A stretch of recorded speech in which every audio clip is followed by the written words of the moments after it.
Hi, and welcome to my YouTube channel, The Intuitive Composer. What you're about to see and hear is a new piece of music entitled Alone in the Universe.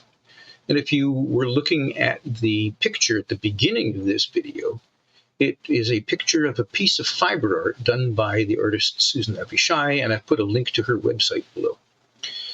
It shows the Earth in the vastness of space. And it took me a long time to figure out how to represent what I was feeling about this in music. I mean, I clearly reacted to this and felt very strongly about this image as being something meaningful for me. And I began to look at what are the origins of the universe and how do we fit. And here's what we know. About 13.5 billion years ago, there was an expansion of what became the universe. We don't know what happened at the very origins of the universe. It is thought that there was a expansion and then a big bang after that, but it's really unclear. And the current science, although it supports the idea of the universe having started from a very small point where all matter was concentrated almost into a single point, the farthest we can see backwards in time is 200,000 years after the Big Bang. And we can see that by using telescopes like the James Webb and the Hubble telescopes, which can gather light that comes from a long way away. And since it takes so long for the light to reach us, it's like looking into a time capsule. You're looking back, not just in space, but into time. And so we're able to see things that happened at the very beginnings of the 13.5 billion year lifespan of this universe.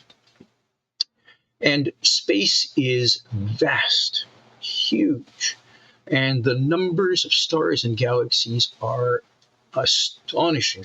And the time it has taken for us to get to this point is astonishingly large, 13.5 billion years. That is a long time. And so if you ask the question, are we alone in the universe? The answer is complicated. Because almost certainly in all of that evolution of time and space and matter, intelligent life has arisen at some point. But the problem is that the lifespan of any intelligent species, let's say our own, may be a matter of a few thousand years.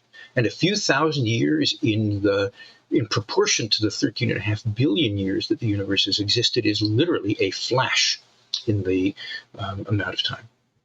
And so the likelihood that two intelligent civilizations have happened at the same time is actually quite small. And the likelihood that two intelligent civilizations have arisen close enough to be able to communicate is also quite small. And so we really are alone because the times and distances are so vast, we're not likely to encounter any other civilizations. I'm going to read you a quote from a songwriter by the name of Peter Mulvey, and again, I've included a link. And he was in conversation with a friend of his known as Vlad, the astrophysicist. And here's what Vlad had to say.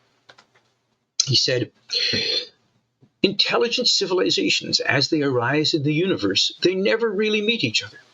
Time is too long, space is too large. Maybe at one time it happened that right next to each other at the same time, two civilizations sprang up and they had war, or better yet, they had peace. They had art exchanges. They had an intergalactic library. But they are all dead now, and in all likelihood, we are all alone. And by the time the next civilization arises, we will have been gone for a long time. And so this music depicts the aloneness of our little blue lifeboat in the vastness of space. And space is weird. Space is random. Space is quantum. Space is exceedingly beyond our normal rational abilities to comprehend. And yet here we are swimming in it. And so the piece has basically three phases. One that depicts the universe as I feel it is. The next phase is a bit of a snippet of what life on Earth is like musically. And those snippets may contain, and you may be able to pick out, little bits of Bach or little bits of the Beatles, just some ideas as to the kind of musical genius that's happened on this planet, in spite of our ability to make war and kill each other. And then it dissolves again yet into the vastness and weirdness of space and ends that way. So I invite you to participate in this.